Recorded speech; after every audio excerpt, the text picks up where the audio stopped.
I just want to take a note and look at that sky. Holy crap. Has anyone seen the sky like that? Look at that sky.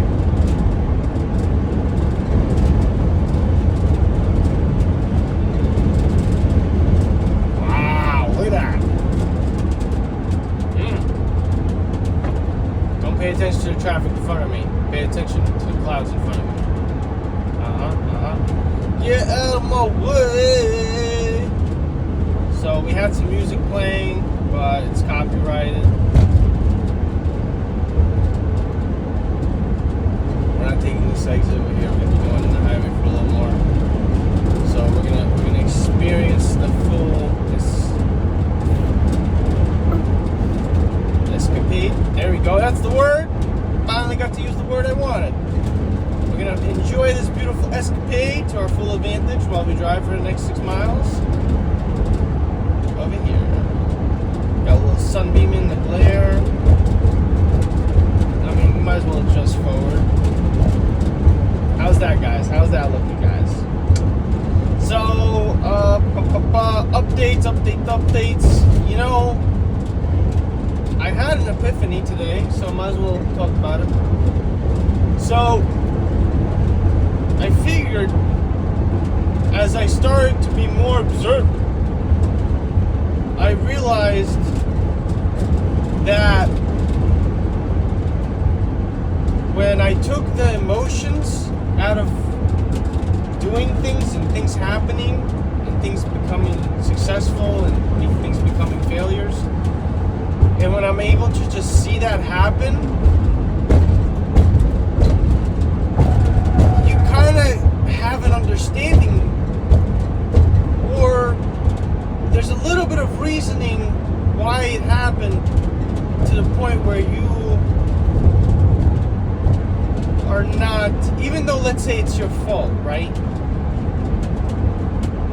There's a reason why it was your fault. And since you see that, you can now change it going forward. So you're not angry or frustrated when things are happening. You're understanding why they're happening and you're growing because of it. And so I came to this plateau that the things that I need to be doing are over here, but the things that I'm actually doing are over here, subpar. So until those things equalize, I'm not going to be where I need to be. So the only way that can grow is if I increase the things that I am needing to be doing. If I get the things that I am doing to match the things that I need to be doing. And once those two align, then you have that flow in every single channel. Whether it be mentally, physically, spiritually, or financially. So that's our keys to success.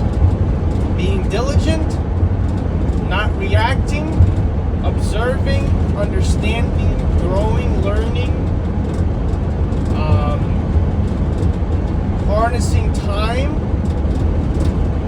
to our advantage, not complaining about what others are doing. It's like the whole world's your consciousness experiencing itself at the same time through different timelines, all at the same exact moment. So once you can understand that, everyone's in their own little world. Literally, everyone's in their own little world. So, you have to respect that boundary, because yes, you can cross it, but you don't know when you're going to cross someone who's stronger than you, and now you're in trouble because of something they thought of, and now you have bad things happening because you're living in their reality. You don't want ill faith from others. It's already ill faith enough. Why acquire more? So like being a dick on the road, you're acquiring that ill faith. Oh, look at him, asshole, let's go. Move him. Look, going 10 miles under the speed limit. You know, you got to be in the middle. You got to be in the middle. You can't just be one or the other. You got to be respectful. You got to go forward. Any other things that we need to criticize? Being diligent,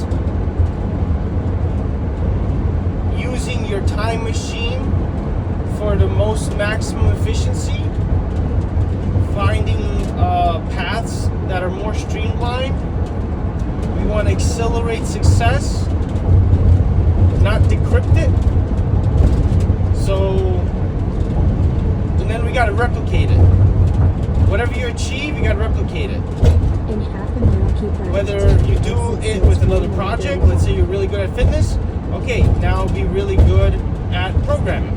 Okay, take that. Or vice versa, you could take it into a different direction, and you could be like, okay, I'm really fit. Let me make my friend, let me make my family, let me make my neighbor, let me make the people around me really fit. Let me work on them. Let's see if I can be a physical trainer. Then you can be you can have your own gym where you actually are the physical trainer. So when people come in, you're like, hey, listen, you're not really doing it the right way. I can give you pointers. I don't have to, but you know, you are in my gym, and I would like to help you because you're subscribed to my place. So I'd like to give you some free advice. You know, would you like to take it? I'm not trying to tell you how to do it, but if you do it this way, you'll get better results and you'll actually gain. I have a friend that's been working out for 7 years and is pretty much in the same little bit of shape that he's been in his whole life. So how the hell did Arnold Schwarzenegger get to be Mr. Olympia by age 19, and my friend who's been a grown adult working out for like 7 to 9 years is like an eighth of that size? And just upper body, no leg. So, you know, give me that, guys. Give me that. I don't know. So, there's a right way to do things and there's a wrong way to do things. And a lot of people don't realize that just because you're doing something doesn't mean you're getting something accomplished. You could actually be taking it away from something a little bit greater when you're thinking what you're working on is the greatest thing ever. You never know when life's going to throw a screwball at you. See if you're paying attention. And that screwball is going to be like a little puzzle game. See if you can crack it open. Sometimes it's a problem disguised in... Sometimes it's success disguised in a problem. There we go. I didn't want to turn it to the other way. So once we finalize something, it will never be to its complete form. Never, ever, ever will something be in its complete form. Whether it be art, a business, or something else, there will always be more work to be done. Oh my gosh. Oh my god, that's so stupid. Why is this light so fast? You know, at a 55 mile an hour speed limit, you shouldn't have a light that's that fast. The only reason I knew is because I've been dealing with this light so much. So, moving forward, it's like if you go ice fishing, there was always that one extra thing that you could have brought. You know, and through experience, you may get to 10 years of ice fishing to the point where you just realize the things that you need and the things that are just extra bullshit that you don't need, that are just waste of time. You know, someone may bring a whole freaking campsite to the freaking hole. Propane heater, Mr. Buddy, tent, everything. Grill so you can cook the food fresh. You know, it'd be worth it if you have a few friends coming over. But if you're just by yourself, you're really knick-knacking, and it's like, okay, then why do you want to be by yourself somewhere in the middle of the lake for like 10 hours, freeze to death? You know?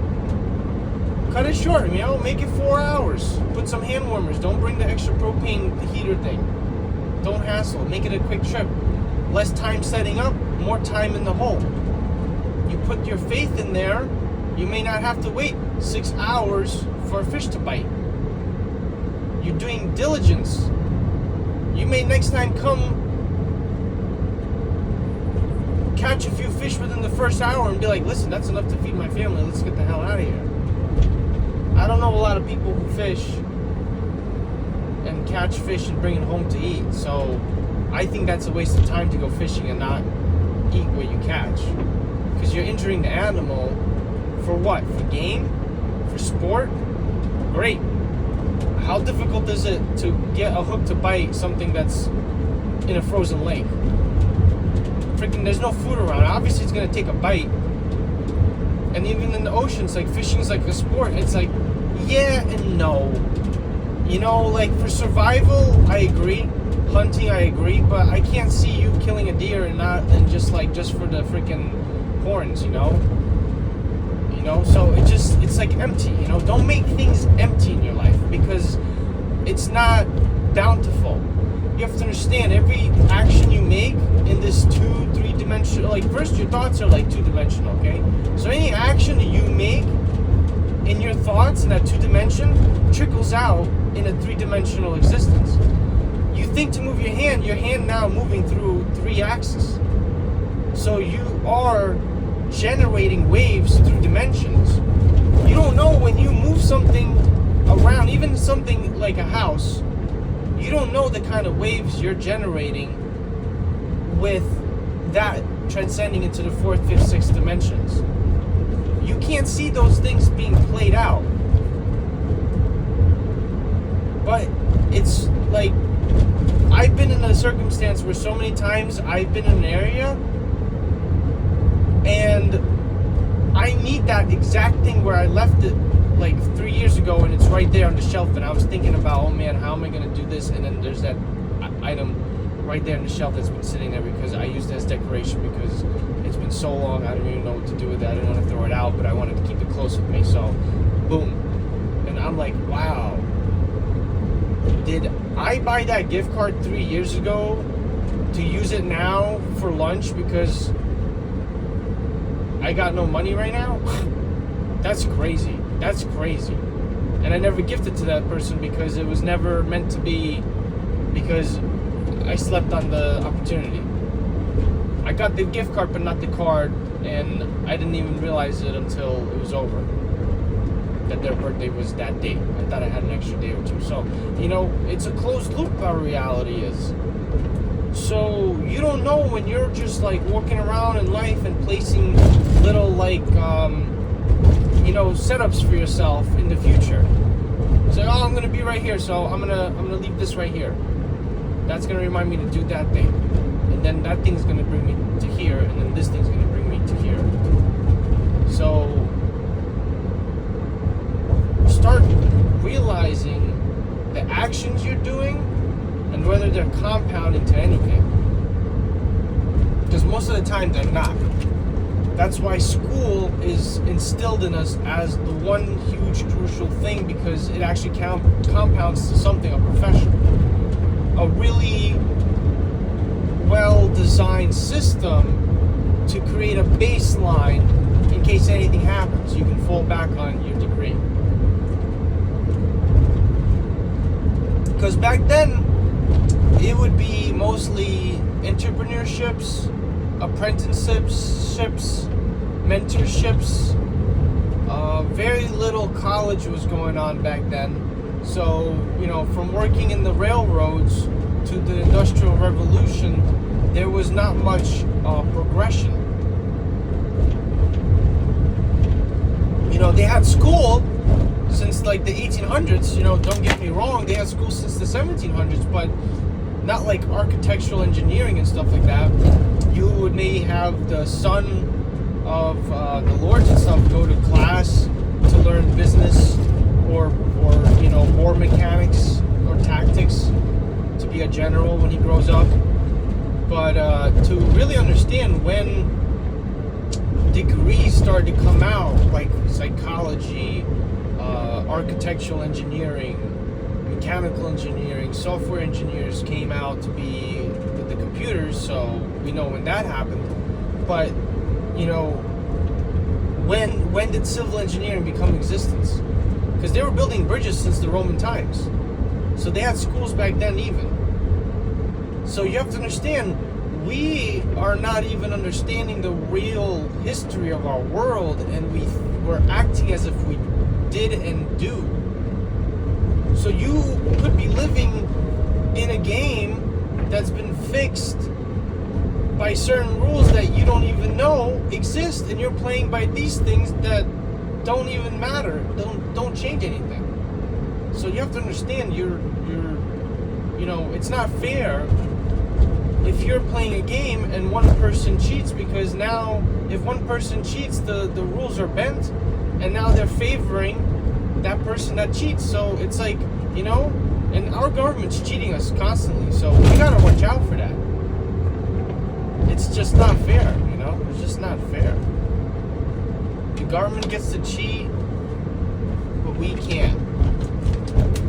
There was a guy that talked about, I was very, very curious to see what other people think about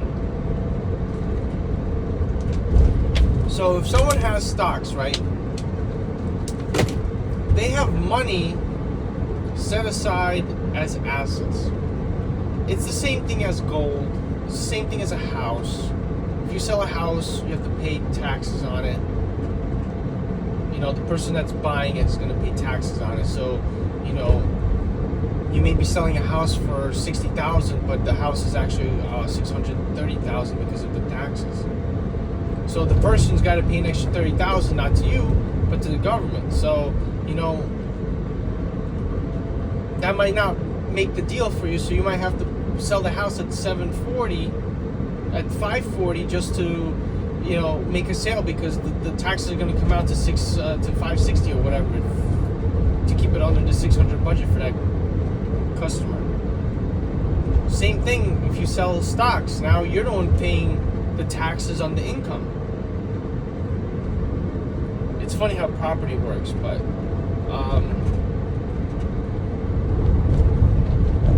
actually, I don't know if you have to pay income tax when you acquire money for a house. That's very funny. In a quarter mile, make a slight right turn onto Howard Smith Road. So would that be the best investment strategy, is to turn your income into property assets, so when you sell them, you don't have to pay taxes? Make a slight right turn onto I don't know the Howard Smith legitimacy of it. We gotta look into that. It's a good loophole if we can figure it out. Yeah, go ahead. So, we touched a lot of topics today. I think it was a good run. We'll keep it light today. Nothing heavy. Alright, folks. Be good, over and out. Let's go. Let's get it today, guys. Have a great day. Bye.